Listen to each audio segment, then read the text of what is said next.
Chona inowanzoti manyemwe nemunyama azvisiyane. Yamakateerera kudai so inonzi Nyaya Vision patinokupakurira ma-updates, ma-latest nezvinhu zvese zvinenge zvichiitika. Nhasi tava nenyaya pano iri kutenderera yemusikana Nadia Vongai Mabvirakare uyo ari kungonzi akangonyangarika akangokidnapwa, zvinhu zvisinganzwisisiki kuti chii chiri kuitika. Asi panyaya yacho iko zvino pave kungonongedzerwa vanhu vakawanda, vamwe vachiti ndinhingi, vamwe vachiti ndinhingi. Nyaya yacho itori necase number, RRB number yacho yakamira yakadai so iri kuti 6346710. ndo mamiriro yakaita nyaya yacho. Asi yei pakaoma hama dzadiwa, pave kubatanzirwa vanhu vakawanda. Ende nyaya yacho inini pandajumana nayo mastreets panapa iri kunzi zvoni by Crime and Courts reporter Zanu PF Director of Information Father Marapira has been implicated in the disappearance of environmental activist and farmer Nadia Vongai Mabvirakare. Nadia was allegedly abducted from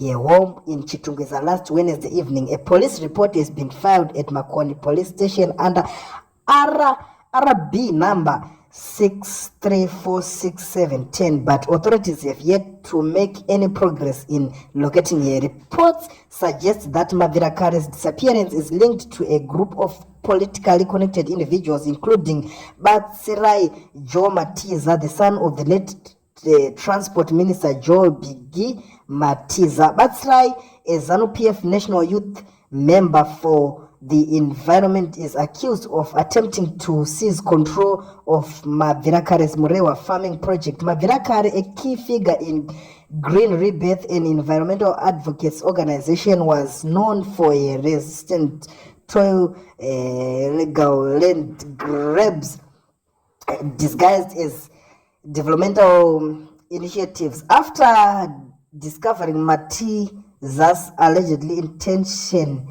to take over the Murewa project unlawfully, the Green Rebirth board urgently filed a high court application to block the move. The same day the case was brought before the court, suspicious individuals including CID officer identified as Shenje from Murewa were reportedly seen near her home later that evening. As Mabvirakare stepped outside to lock her gate, she was abducted and has not been since.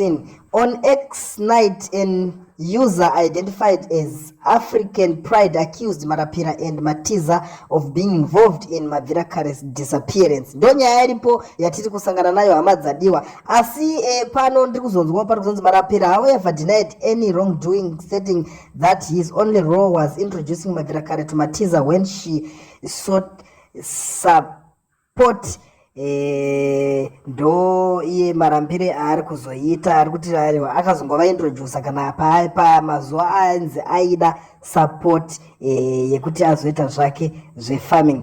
Hama dzadiwa, zvinhu zvinotaurwa hazvipere, hatimbozvipedza zvinoitika zvemuZimbabwe. Ende kana zvacho zvakunzi vanhu vacho vari kuda kuita vachikidnapana, hatizive kuti Zanu PF iterrorism group here kana kuti ichi, handizozive kuti chii chinenge chakuitika ipapo. But nyaya dzacho mhuri yeZimbabwe ndakudzionawo dzakadai so tinenge takunyatsoshaya kuziva kuti chii chaicho chingange chiri kunyatsotora nzvimbo. Inini pangu ndatosakura ndazunza ndakuzivisai nyaya yese iri kuitika. Zvakwamuri kuti muchindiudzawo kuti imimi hama dzadiwa munoionawo sei nyaya iyoyi kana makaiteerera makaitarisawo, nekuti apa hapasi kudyiwa rinopisa. Zvinhu izvi hazvina kumira zvakanaka. Inyaya ine chekuita neupenyu iyi, ende haina basa nekuti wakasimba zvakaita sei mune zvematongerwo enyika izvi, nekuti chinenge chakudiwa kuti munhu aonekwe kuti achange aripo ari mupenyu here, nekuti chinodiwa upenyu kudarika zvinhu zvese. Ndo nyaya iripo. So ndakanichikukumbirisawo kuti mugare mangolaika, modeedzana kuti musubscribe pano kuitira kuti murambe muchiwana dzimwe nyaya kana muchinge mapedza kukomenta chete ipapo kuti vatakanda imwe nyaya futi.